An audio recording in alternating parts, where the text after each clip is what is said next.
हाय छात्रों, good morning. आपके बीच में चौरसिया सर आ चुके हैं। अब जीएस और करंट से संबंधित सारी महत्वपूर्ण बातों पर हम सभी मिलकर के चर्चाएं करेंगे।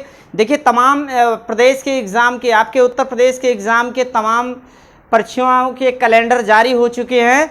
अब आप लग जाइए और मेहनत से एक बार तैयारी कर लीजिए, और एक बार अगर सिलेक्शन हो गया ना, तो फिर आप एक नए पद पर सिलेक्ट होने के लिए आपको फिर से एक कड़ी मेहनत कर देनी है और एक नए पद पर आप सृजित हो जाएंगे। तो आइए, आज हम सभी पढ़ेंगे मिट्टी के बारे में। किसके बारे में अध्ययन करेंगे? आज हम सभी मिट्टी के बारे में देखेंगे। तो मिट्टी में केवल आप इतना ही याद रखना है। सबसे पहली बात, मिट्टी में अगर बात की जाए तो मिट्टी का जो अध्ययन होता है, ये बहुत बार प्रश्न बना है। मिट्टी का अध्ययन क्या कहलाता है? पेडोलॉजी। पेडोलॉजी जो है ये मिट्टी का अध्ययन कहलाता है। पेडोलॉजी मिट्टी का अध्ययन कहलाता है। अगर बात की जाए कि भारत में कितने प्रकार की मिट्टी पाई जाती है, तो केवल इसकी संख्या हमको याद रखना है, और इससे कोई मतलब नहीं कौन कौन वो संख्या में आती है। मिट्टी कितनी पाई जाती है, कितने प्रकार की बात करें तो 8 प्रकार की मिट्टी पाई जाती है। 8 प्रकार की मिट्टी पाई जाती है, लेकिन मिट्टी में केवल और केवल जो 4 मिट्टियों से ही प्रश्न बनता है, केवल हम सभी उसी मिट्टी पर आकर के चर्चाएं करेंगे। हाँ, लास्ट में आप सभी बरकरार रहिएगा। लास्ट में आपसे मैं 10 से 12 क्वेश्चन ज्योग्राफी से आपसे करूंगा आज लास्ट टाइम में, ये मिट्टी खत्म होने के बाद। तो आइए, मिट्टी के बारे में सबसे पहली मिट्टी लेते हैं, जलोढ़ मिट्टी। कौन सी मिट्टी? जलोढ़ मिट्टी के बारे में हम देखेंगे। अब जलोढ़ मिट्टी की बात करें तो इसी को एक और मिट्टी के नाम से जाना जाता है। क्या नाम है उसका? दोमट मिट्टी के नाम से भी जलोढ़ मिट्टी को जाना जाता है। और भारत में ये इसका 43% क्षेत्र पर पाई जाती है। कितना प्रतिशत? 43% पर ये मिट्टी पाई जाती है। और इसका अगर विस्तार की बात करें तो इसका विस्तार जो है भैया, वो पंजाब से लेकर असम तक इसका विस्तार मिलता है। पंजाब से लेकर असम तक ये मिट्टी बहुता में मात्रा में, बहुत अधिक संख्या मात्रा में यह पाई जाती है। और एक चीज अगर हम बात करें, केवल और केवल इतना जान लीजिए कि सबसे अधिक क्षेत्रफल और सबसे अधिक उपजाऊ मिट्टी भी यही है। कौन सी? जलोढ़ मिट्टी। जलोढ़ मिट्टी भारत की सबसे अधिक उपजाऊ मिट्टी के नाम से जानी जाती है। अच्छा, फिर इसके बाद में केवल 2 चीज यहां से हम देखेंगे। ये मिट्टी को 2 पार्ट में बांटा गया है। एक तो खादर मिट्टी है, खादर मिट्टी, और दूसरी जो है भैया वो बांगर मिट्टी है। कौन सी मिट्टी? बांगर मिट्टी के नाम से जाना जाता है। अच्छा, जो खादर मिट्टी होती है, केवल इंपॉर्टेंट पॉइंट पे ही चर्चाएं होंगी, बाकी इसे विस्तार से समझने की कोई जरूरत नहीं है। बस आप केवल स्मार्ट तरीके से पढ़ना चालू कर दीजिए, और जब तक आप एक रणनीति बना करके काम नहीं करेंगे ना, तब तक सफल होना असंभव ही नहीं, नामुमकिन भी है। तो ध्यान रखिएगा। तो खादर मिट्टी जो पाई जाती है, ये नदियों द्वारा प्रतिवर्ष ला करके नदी के तटवर्ती इलाकों में छोड़ दी जाती है। उसी को नवीन या खादर मिट्टी के नाम से जाना जाता है। और ये जो बांगर मिट्टी है, ये पिछली पुरानी ककड़ीली पथरीली स्वभाव की मिट्टी होती है। ये अनफर्टाइल होती है, यानी ये अनउपजाऊ प्रकार की मिट्टी है, बांगर मिट्टी। अब चलते हैं दूसरी मिट्टी पर। दूसरी मिट्टी से संबंधित जो महत्वपूर्ण तथ्य है उसे देखते हैं।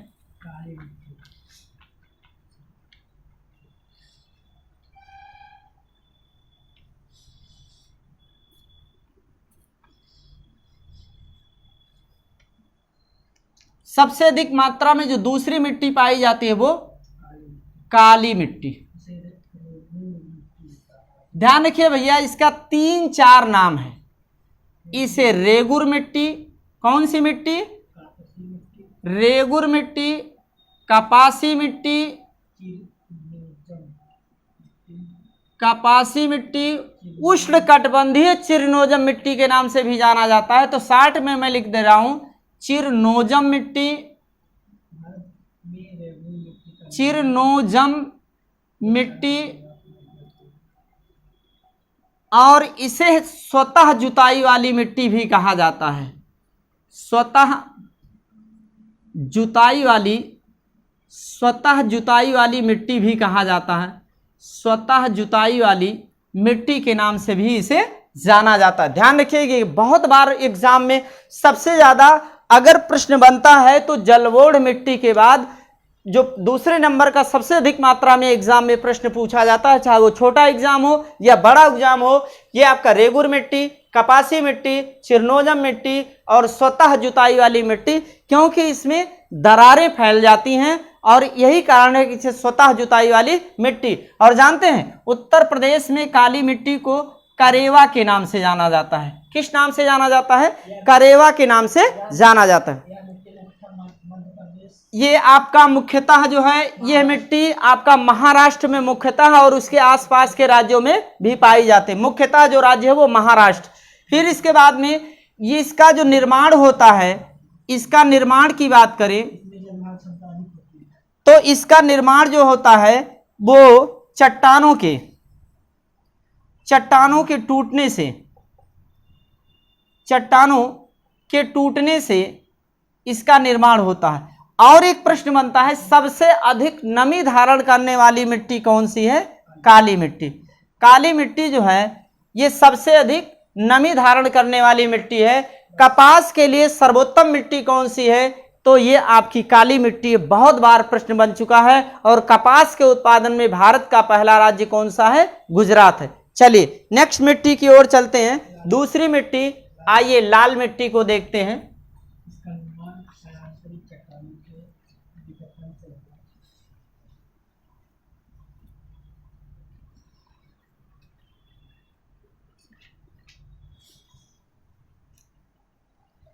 लाल मिट्टी,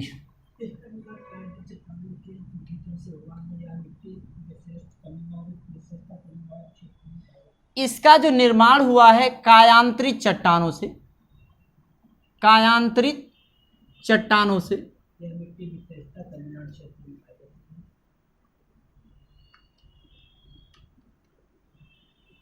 और एक चीज आपको मैं शैल पढ़ाऊंगा, चट्टान पढ़ाऊंगा, जब आपकी अवसादी और अग्नीय चट्टानों के दबाव और प्रेशर से जो तीसरी चट्टान का निर्माण होता है उसी ही कायांतरित चट्टान कहा जाता है। यानी लाल मिट्टी का जो निर्माण होता है कायांतरित चट्टानों के टूटने से होता है। और ये मुख्यतः तमिलनाडु क्षेत्र में यह मिट्टी मुख्यतः पाई जाती है। कौन सी मिट्टी? लाल मिट्टी। और इसमें कौन सी फसल उत्पादन होता है?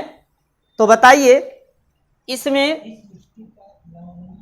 हाँ, इस मिट्टी का जो लाल रंग है फेरिक अम्ल ऑक्साइड के कारण, फेरिक अम्ल ऑक्साइड के कारण इस मिट्टी का रंग लाल होता है।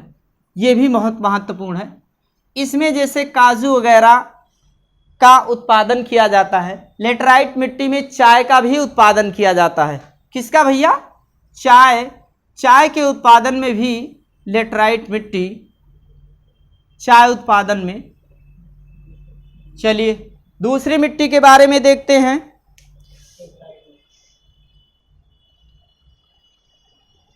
अब अगली मिट्टी, सॉरी, ये चाय उत्पादन में लेटराइट मिट्टी है, लाल मिट्टी नहीं है। ये आप इसको केवल इतना याद रखिए, लाल मिट्टी में कायांतरित चट्टानों के निर्माण से हुआ है, फेरिक अम्ल ऑक्साइड के कारण इसका रंग लाल होता है। और तमिलनाडु में मुख्यतः बहुत बार केवल यही प्रश्न बना है कि लाल मिट्टी का विशेषता क्षेत्र कौन सा है, तो वो तमिलनाडु है। ये वही तमिलनाडु क्षेत्र है जहां के वर्तमान में अभी मुख्यमंत्री कौन है? स्टालिन है। कौन है? एमके स्टालिन यहाँ के वर्तमान में मुख्यमंत्री हैं। और 234 यहाँ पर विधानसभा सीट है। और भारतीय चमड़ा अनुसंधान केंद्र भी आपका चेन्नई में स्थित है। कुडनकुलम और कल्पक्कम परमाणु संयंत्र भी आपका तमिलनाडु में स्थित है। चलिए अगली जो मिट्टी है, कौन सी मिट्टी है भैया? अगली मिट्टी केवल और महत्वपूर्ण है लेटराइट मिट्टी।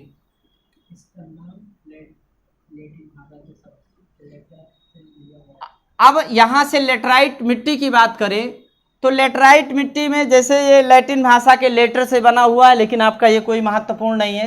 अब इसे देखा जाए, हाँ, एक खास बात इसे नोट कर लीजिएगा भैया, यह मिट्टी जो है भीगने के बाद मक्खन की तरह मुलायम हो जाती है। किसकी तरह? मक्खन की तरह मुलायम होती है और सूखने पर अत्यंत कठोर होती है। अत्यंत, केरल वगैरह असम महाराष्ट्र में पाई जाती है और इस मिट्टी में ये आपका चाय उत्पादन के लिए, लेटराइट मिट्टी केवल इतना याद रखिए किसके लिए, चाय उत्पादन के लिए प्रसिद्ध है। अब यहाँ पर एक चीज हम और आपसे पूछेंगे, कई बार प्रश्न बन चुका है, सभी पोषक तत्वों से जो भरपूर मृदा होती है उसे क्या कहा जाता है? सभी पोषक तत्वों से, तो वो नाम उसका फटाफट आप सभी बताएं। जो ह्यूमस है, क्या भैया? ह्यूमस, जो कि कार्बनिक पदार्थ, सभी पोषक तत्वों से भरपूर पाया जाने वाला क्या है? ह्यूमस है। अब यहां से हम केवल और केवल देखेंगे मृदा अपरदन के कारण कौन कौन से हैं। मृदा अपरदन के कारण यहां से देखा जाए,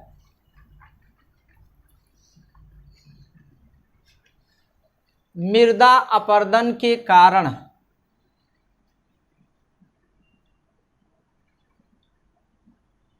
कई बार प्रश्न बन चुका है कि मृदा अपरदन के कारण कौन कौन से हैं। तो सबसे पहली बात अब आपसे पूछे कि मृदा अपरदन के कारण कौन से हैं, भैया वृक्ष की कटाई है। वृक्ष की कटाई के कारण भी मृदा अपरदन हो रहा है। और दूसरा रीजन है आपका फसल चक्र ना अपनाना या खेतों को खुला छोड़ देना। अभी आप देखेंगे कि जब बारिश होती है, अगर कोई खेत जुताई किया जाता है और बारिश के उपरांत आप जा करके देखेंगे उसमें पत्थर के कण दिखने लगते हैं, यानी मिट्टी अपरदन हो करके वो सीधे पानी के साथ बह जाती है। इसी को मृदा अपरदन कहा जाता है। खेतों को खुला छोड़ देना जुताई करके, और अत्यधिक पशुचारण यानी जहां पर अत्यधिक पशुचारण होता है ऐसे स्थानों पर भी मृदा अपरदन खूब हो जाता है। अब यहीं पर आपका एक और चीज अगर कह दें कि मड़बंदी ना करना, वो भी आपका मृदा अपरदन का कारण है। अब मृदा अपरदन को रोकने के उपाय की बात करें तो उपाय क्या हैं? उपाय के बारे में अगर हम लोग बात करें, जैसे भैया वृक्षारोपण करना, और दूसरा जो उपाय है आपका फसल चक्र अपनाना। फसल चक्र मतलब कि एक फसल की कटाई हुई नहीं कि दूसरी फसल बो दी जाए, खेत को खाली ना छोड़ना, इसी को ही फसल चक्र कहा जाता है। आपका मेड़बंदी करना, और अगला है पशुचारण पर प्रतिबंध लगाना। ये है मृदा अपरदन को रोकने के उपाय। तो आपका मिट्टी से संबंधित जो भी प्रश्न आपके बन सकते हैं एग्जाम में, वो सारी बातें हुई हैं। यहां से अगर आपसे पूछें, जैसे इस समय आपका ओलंपिक चल रहा है, ओलंपिक में पहली भारतीय महिला जिन्होंने पदक लाया तो मीराबाई चानू है। और मीराबाई चानू का संबंध किससे है? वेट लिफ्टिंग से है। 49 किलोग्राम भार वर्ग में इन्होंने जो रजत पदक यानी चांदी दिलाई है, वो आपका इन्होंने कितना वजन उठाया है? तो कुल 202 किलोग्राम का इन्होंने वजन उठाया है। एक तो 87 किलोग्राम का जो वजन है जिसे स्नैच कहा जाता है, और दूसरा जो 115 किलोग्राम का है ये क्लीन एंड जर्क है। क्या है भैया? क्लीन एंड जर्क है। और इसमें अगर बात की जाए कि जो स्नैच होता है, किसी भी भार को एक बार में उठा करके और सीधे ऊपर उठा लेना, इसे क्या कहा जाता है? स्नैच कहा जाता है। और क्लीन एंड जर्क में क्या होता है कि भार को उठा करके और कंधे के सहारे रख करके फिर धीरे धीरे ऊपर उठना, इसे क्लीन एंड जर्क कहा जाता है। जिसमें इन्होंने 202 किलोग्राम का वजन उठा करके रजत पदक हासिल किया मीराबाई चानू, जो कि मेघालय राज्य की हैं, और वहां की सरकार ने इनको एसपी का पद दे दिया। किसे? मीराबाई चानू को। अभी एक मामला डिस्प्यूटेड में है, विवादित है, क्योंकि जो स्वर्ण पदक विजेता है वो चीन की हैं। उनका थोड़ा सा संदेह के मामले में है कि उन्होंने प्रतिबंधित दवा का सेवन किया है। पहला सैंपल लिया गया है, अभी उसकी रिपोर्ट साफ नहीं हुई है, इसलिए अभी उनको वहीं पर रोका गया है, और दूसरा सैंपल लेने के बाद अगर वो पाई जाती हैं प्रतिबंधित, तो जो इनका रजत पदक है वो स्वर्ण पदक में चेंज हो जाएगा। तो आइए ज्योग्राफी से कुछ बातें हमको बता दीजिए। भारत की सर्वोच्च चोटी तो आपका कौन सा है? K2 गॉडविन ऑस्टिन 8611 मीटर है। लेकिन अगर बात की जाए कि भारत में स्थित सर्वोच्च चोटी कौन सी है, तो कंचनजंगा है। कंचनजंगा जो कि सिक्किम में है, 8598 मीटर। कितनी है? 8598 मीटर। फिर इसके बाद में आपका अरावली पहाड़ी की सर्वोच्च चोटी कितनी है? तो उसका नाम गुरु शिखर है, जो कि 1722 मीटर है। फिर इसके बाद में आपसे पूछें कि धूपगढ़ी की ऊंचाई कितनी है? 1350 मीटर है। फिर आपकी सैडल पीक की ऊंचाई कितनी है, जो कि अंडमान निकोबार द्वीप समूह में है? 730 या कहीं कहीं 732 मीटर मिलता है, उसके लिए आप निश्चिंत रहिए।